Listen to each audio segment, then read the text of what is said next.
గన్నవరంలో వల్లభనేని వంశీ గారికి torture chamber అని ఒకటి ఉంటుంది.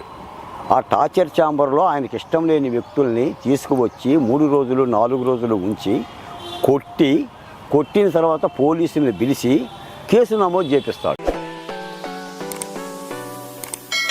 నమస్తే sir. Gannavaram Telugu Desam party office పైన దాడి కేసులో సత్యవర్ధన్ అనే యువకుడిని కిడ్నాప్ చేసినందుకు వల్లభనేని వంశీని అయితే అరెస్ట్ చేసి జైల్లో పెట్టడం జరిగింది సార్. మరి వల్లభనేని వంశీ గారు బెయిల్ పిటిషన్ దాఖలు చేయడం ముందస్తుగా హైకోర్టు దాన్ని తిరస్కరించడం కూడా జరిగింది. అసలు సత్యవర్ధన్ అనే యువకుడు వల్లభనేని వంశీ గారి మీద, ఆయన అనుచరుల మీద ఎవరైతే దాడి చేశారో వాళ్ళ మీద కేసు పెట్టినటువంటి వ్యక్తి అసలు ఏ విధంగా కేసును విత్డ్రా చేసుకున్నారు, ఆ తర్వాత ఎంక్వైరీలో ఏం తేలింది, ఈ మొత్తం వ్యవహారం పైన ఒక విశ్లేషకుడిగా మీ అభిప్రాయం ఏంటండి? వల్లభనేని వంశీ గారి మీద 1989 SC/ST అట్రాసిటీ యాక్టు కేసు పెట్టారు. ఎందుకు పెట్టారు? అదే గన్నవరానికి సంబంధించిన సత్యవర్ధన్ అనే ఒక దళితుడిని వల్లభనేని వంశీ గారి ఆధ్వర్యంలో కిడ్నాప్ చేసి అతగాన్ని కారులో తీసుకొని వెళ్ళి వంశీ గారి లిఫ్ట్లో తీసుకొని వెళ్ళి బెదిరించి భయపెట్టడం కారణంగా ఈ SC/ST అట్రాసిటీ కేసు నమోదు చేశారు. ఎందుకు చేశాడు కిడ్నాపు? సత్యవర్ధన్ని కిడ్నాప్ చేయాల్సిన అవసరం వల్లభనేని వంశీకి ఏముంది అని అంటే 2023లో గన్నవరం తెలుగుదేశం పార్టీ ప్రధాన కార్యాలయం దగ్ధమైన కేసులోను, లేదా ఆ సందర్భంగా పట్టాభి గారికి వల్లభనేని వంశీ మధ్య జరిగిన రాజకీయ గొడవల నేపథ్యంలో 5 కార్లు ధ్వంసమైన కేసులోనూ ప్రధానమైన ఫిర్యాదుదారుడిగా సత్యవర్ధన్ ఉన్నాడు. ఆ రోజున సత్యవర్ధను తెలుగుదేశం పార్టీ కార్యాలయంలో కంప్యూటర్ ఆపరేటర్గా పనిచేస్తున్నాడు. అతనే ఫిర్యాదు ఇచ్చాడు, వల్లభనేని గారు వల్లభనేని మనుషులు వచ్చి కార్యాలయాన్ని దగ్ధం చేశారు అని. అది కోర్టులో ఉంది. ఇప్పుడు దాదాపుగా ఆ కేసులో ఉన్న 40 మందో 70 మందో 50 మందో అందరికీ బెయిల్ రావాలి అని అంటే ఆ కేసునే ఉపసంహరించుకునే విధంగా చేసుకోవాలి అని అంటే పిటిషనరు నేను అమాయకుణ్ణి, నాకేం తెలియదు, నన్ను తెలుగుదేశం పార్టీ వాళ్ళు బెదిరించారు, పోలీసులు కూడా బెదిరించారు, కాబట్టి నేను కేసు పెట్టాను అని ఈ సత్యవర్ధన్ అనే పిటిషనర్ చేత కోర్టులో అఫిడవిట్ దాఖలు చేయాలి. కోర్టులో అఫిడవిట్ దాఖలు చేసి హైకోర్టుకి వెళ్ళి క్యాష్ పిటిషన్ వేసుకుంటే మొత్తంగా ఈ కేసే స్మాష్ అయిపోతుంది. ఇది సత్యవర్ధన్ని కిడ్నాప్ చేయటంలో వల్లభనేని వంశీ గారికి ఆయన అనుచరులకు ఉన్న వ్యూహం. ఈ రోజున చాలామంది అంటే అన్ని టీవీ ఛానల్లోనూ రాజకీయంగా కూడా చేస్తున్నది ఏంటంటే ఇదంతా చంద్రబాబు నాయుడు గారి యొక్క భార్య భువనేశ్వరి దేవిని తిట్టినందుకు కానీ, లేదా తెలుగుదేశం పార్టీ కార్యాలయాన్ని దగ్ధం చేసినందుకు కానీ, పట్టాభి గారి మీద దాడి చేసినందుకు కానీ వల్లభనేని వంశీ గారి మీద కేసు పెట్టలేదు. ముందు ఇది స్పష్టంగా తెలుసుకోవాలి. ఒక దళితుడిని కిడ్నాప్ చేసినందుకు కేసు పెట్టారు అంటే ఇందులో రాజకీయ కోణం లేదు, దళిత కోణం ఉంది. వల్లభనేని వంశీ మీదే సెక్షన్ 3 కేసు ఎందుకు పెట్టారు అంటే ఆయన ఒక పెద్ద సామాజిక వర్గానికి సంబంధించిన వ్యక్తి, సత్యవర్ధన్ దిగువ సామాజిక వర్గానికి సంబంధించిన వ్యక్తి, అంటే మా దళిత సామాజిక వర్గానికి సంబంధించిన వ్యక్తి. ఇది చట్టంలో 1983 యాక్టులో ప్రభుత్వాలు అప్పటి మేధావులు అందరూ కూడా పోరాడి కింది కులాల రక్షణ కోసం, నిమ్న కులాల రక్షణ కోసం తీసుకువచ్చిన ఈ చట్టం. దీన్ని ఇలాగనే చూడాలి. సాధారణంగా ఇప్పుడు కొండబోలు సుధాకర్ గారు కూడా న్యాయస్థానానికి వెళ్ళి మీరు సత్యవర్ధన్ మీ దగ్గరే ఉన్నాడు కదా పోలీసుల దగ్గర, ఆయన మీకు రిపోర్ట్ ఇచ్చాడు కదా, ఇంకా కస్టడీ పిటిషన్ ఎందుకు, వంశీని కస్టడీ తీసుకొని ఇంకా మీరు ఏమడుగుతారు, ఆయనే చెప్పాడు కదా అని చెప్పేసిన వాదన చేస్తున్నాడు. ఇది మహా దుర్మార్గమైన పసలేని వాదన. అది న్యాయవాదులు చేసే వాదన కాదు, ఏ చెట్ల కింద చీటీ పేకలు ఆడుకునే వాళ్ళు చేసే వాదన. ఎందుకంటే ఒక మహిళని అత్యాచారం చేశారనుకోండి, ఆ మహిళ కేసు పెట్టిందనుకోండి, ఇక ఆమె కేసు పెట్టింది కదా, ఎక్కడ అత్యాచారం చేశారు, ఎలా అత్యాచారం చేశారు ఆమె చెప్పింది కాబట్టి ముద్దాయిని విచారణకి స్వీకరించనక్కర్లా, ముద్దాయిని విచారించనక్కర్లేదు అంటే ఎలా ఉంటుందో అపహాస్యంగా ఇది అలాగనే ఉంటుంది. ఒక వ్యక్తిని హత్య చేశారనుకోండి, ఆ వ్యక్తి బంధువులు కేసు పెట్టారనుకోండి, ఇక నన్నెందుకు విచారణ పిలవటం, ఆ వ్యక్తి చనిపోయాడు కదా, అతనికి కత్తిపోట్లు ఎక్కడెక్కడ జరిగినాయో పోస్ట్ మార్టంలో వచ్చినాయి కదా, వాళ్ళ బంధువులు చెప్పారు కదా, నన్నెందుకు కస్టడీకి తీసుకోవటం అన్నట్టుగా ఉంటుంది. తప్పనిసరిగా పోలీస్ అన్న తర్వాత విచారణ జరిగిన తర్వాత విచారణ కస్టడీ పిటిషన్ తీసుకోవాలి. మీకు చంద్రబాబు నాయుడు గారిని కస్టడీ పిటిషన్ తీసుకున్నారా? 2 సార్లు తీసుకున్నారు కదా. చంద్రబాబు నాయుడు గారిని అరెస్ట్ చేశారు కదా. ఢిల్లీ ముఖ్యమంత్రి కేజ్రీవాల్ని అరెస్ట్ చేశారు కదా. కేజ్రీవాల్ని కూడా కస్టడీ పిటిషన్లో తీసుకున్నారు కదా. కవిత గారిని అరెస్ట్ చేశారు కదా. కవిత గారిని కూడా కస్టడీ పిటిషన్లో తీసుకున్నారు కదా.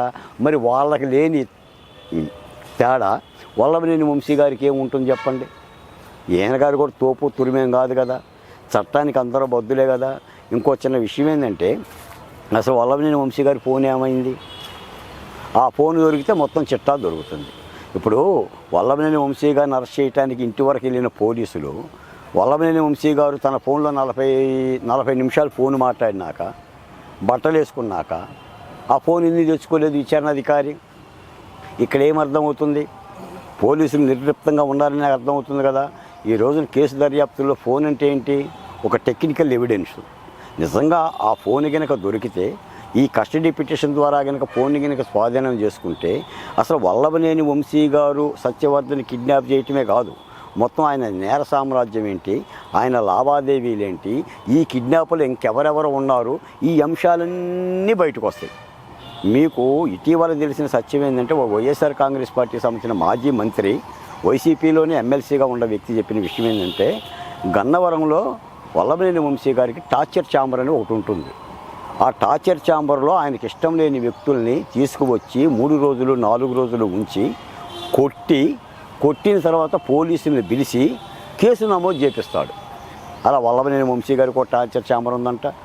మన నందిగాం సురేష్ గారికి ఒక టార్చర్ ఛాంబర్ ఉందంట. పిన్నెల్లి రామకృష్ణారెడ్డి గారికి ఒక టార్చర్ ఛాంబర్ ఉందంటే, వీళ్ళు ఏంటంటే గత 5 ఏళ్ళు వీళ్ళే పోలీస్ స్థానాలు నిర్వహించారు. అంటే పోలీసులు పరిపాలన చేయాల అంటే ఆ విధమైన దుద్దుడుకు విధానం చేశారు. ఇప్పుడు కూడా పుంకాలుగా పేపర్లో వస్తుంది.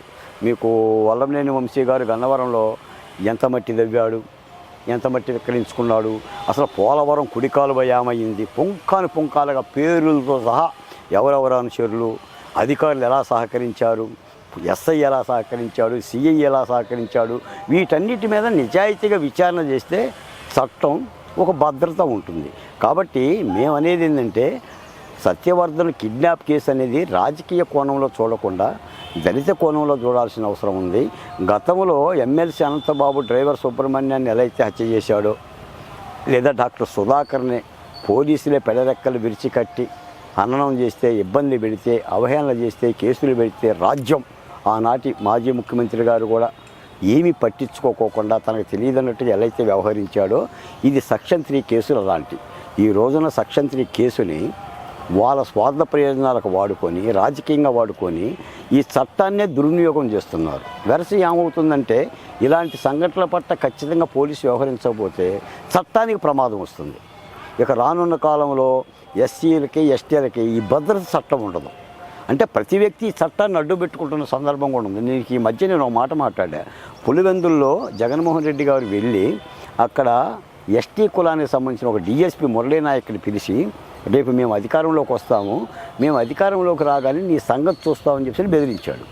అలా బెదిరించడానికి ప్రధానమైన కారణం ఏంటంటే, అతను ఎస్టీ కులానికి సంబంధించిన వ్యక్తి.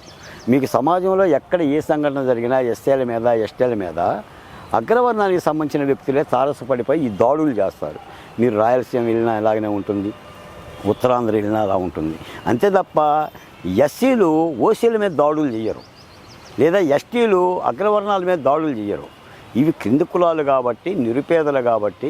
ఇప్పుడు మీకు ఒక మాట చెప్తానండి, నేను చెప్పినట్టుగా ఇన్ని పిటిషన్లు వేశారు అంటే, గన్నవరం కేసులో కేసు పెడతారు మళ్ళీ అని చెప్పి ముందస్తు బెయిల్ హైకోర్టులో వేశారు. ఇప్పుడు ఉండ కేసు మీద బెయిల్ పిటిషన్ కోసం ఒక పిటిషన్ వేశారు. ఆరోగ్యం బాగాలేదని చెప్పి ఒక పిటిషన్ వేశారు. జైల్లో సౌకర్యాల కోసం ఒక పిటిషన్ వేశారు. మంచం ఇవ్వమని ఒక పిటిషను, ఇంటి దగ్గర ఫుడ్ పెట్టమని ఒక పిటిషను, పూలు తీసుకురమ్మని ఒక పిటిషను, పళ్ళు తీసుకురమ్మని పిటిషను. ఇన్ని పిటిషన్లు ఎందుకు వేయగలిగారు? డబ్బుండోళ్ళు కాబట్టి. వాళ్ళకి న్యాయస్థానాలు, చట్టము రక్షణగా ఉంటుంది కాబట్టి. ఇంకొక విషయం కూడా చెప్తాను మీకు. విజయవాడ సబ్ జైల్లో గంజాయి బ్యాచ్, బ్లేడు బ్యాచ్ వల్లభనేని వంశీని చూడకుండా పరదాలు కట్టారు. ఎందుకు కట్టాలి పరదాలు? వాళ్ళు చూస్తే ఏమన్నా నామోషినా, సిగ్గుపోతుందా? ఇప్పుడు జైలు అంటే ఏంటి? మరి పరివర్తన కేంద్రాలే కదా. అంటే నేర ప్రవృత్తి కలిగిన వ్యక్తిలో నేరం తగ్గాలి కదా. నిజానికి మరి వాళ్ళని చూసి సిగ్గుపడాలి కదా. అసలు నా దృష్టిలో వల్లభనేని వంశీ చేసిన నేరం బ్లేడ్ బ్యాచ్, గంజాయి బ్యాచ్ చేసిన నేరం కంటే అధికం. ఎందుకంటే 1989 అట్రాసిటీ యాక్ట్ అది. ఒక దళితుడిని కిడ్నాపే చేసుకున్నావు, న్యాయస్థానాన్ని నమ్మించావు, వాడి వృషణాల మీద కొట్టావు, వాడిని నీ లిఫ్ట్లో తీసుకెళ్ళావు. ఇప్పుడు లేడి పిల్ల కనుక పులి కనుక లేడి పిల్లని తీసుకెళ్ళినట్టుగా మీరు ఆ వీడియోలు చూసినా కూడా అర్థమవుతుంది.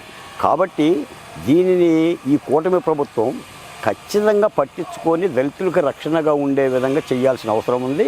దీంతోపాటు రాజ్యాంగబద్ధంగా ప్రభుత్వంలో ఉండే అంటే ఎస్సీ కమిషన్లో, ఎస్టీ కమిషన్లో, మహిళా కమిషన్లో, బీసీ కమిషన్ల చైర్మన్ పోస్టులు కూడా ఈ కూటమి ప్రభుత్వం నియామకం చేయాలి. ఎందుకంటే వాళ్ళు ఆయా సామాజిక వర్గాలకు రక్షణగా ఉంటారు.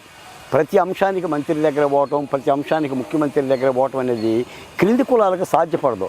మీకు ఒక్క ఉదాహరణ చెప్తాను. డ్రైవర్ సుబ్రహ్మణ్యాన్ని చంపిన కేసులో ఆమె తల్లికి పెన్షన్ వచ్చేది, 2-3 నెలలు వచ్చింది. తర్వాత ఛార్జ్ షీట్ వేసిన తర్వాత డబ్బులు రావాలి. జగన్మోహన్ రెడ్డి గారు గవర్నమెంట్లో 2 నెలలు పెన్షన్ ఇచ్చేసి ఆపేశారు.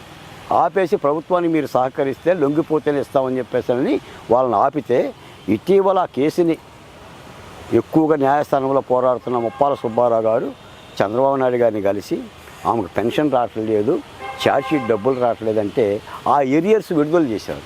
ఇప్పుడు ఈ విడుదల అయిపోయి వాళ్ళకి వచ్చినాయి. అంటే నేనేమంటానంటే, ఎంతమంది ముఖ్యమంత్రిని కలవగలుగుతారు బాబాకీలు, ఎంతమంది మంత్రుల దగ్గరికి వెళ్ళగలుగుతారు? అందుకే వాళ్ళకి కమిషన్లు ఉంటే, వాళ్ళకి సంబంధించిన రక్షణ వ్యవస్థలు ఉంటే ఆ రక్షణ వ్యవస్థల దగ్గరకు వాళ్ళు వెళ్ళగలుగుతారు. కాబట్టి ఈరోజు కూడా సత్యవర్ధన్ అనే దళితుడికి ప్రాణాపాయమే. ఈరోజు నీకు సత్యవర్ధన్ ఎందుకు బెదిరించారంటే అది కింది కులస్తులు కాబట్టి. రేపు సత్యవర్ధన్ని సావుగొట్టి చెవులు మూసి ఎక్కడన్నా చేసినా, డ్రైవర్ సుబ్రహ్మణ్యం లాగా డోర్ డెలివరీ చేసినా కూడా గతి ఏంటి? అతనికి రక్షణ ఏంటి? ఎవరు భరోసా ఇస్తారు? కాబట్టి వ్యవస్థలు ఉంటే, కమిషన్లు ఉంటే వాళ్ళు భరోసాగా ఉంటారు. కాబట్టి ఈ అంశాన్ని కూడా కూటమి ప్రభుత్వం దృష్టికి తీసుకెళ్ళాలి. ఏదేమైనా సరే ఈ కేసు మాత్రం దళితులకు సంబంధించిన రక్షణ కేసుగా చూడాలి. దీని పట్ల ఎలాంటి నిర్లిప్తత వ్యవహరించినా కూడా గత జగన్మోహన్ రెడ్డి గారి యొక్క పరిపాలనలో జరిగిన లోపాలలాగానే, దళితుల మీద హత్యాకాండలాగానే దీన్ని కూడా భావించాల్సి వస్తుంది.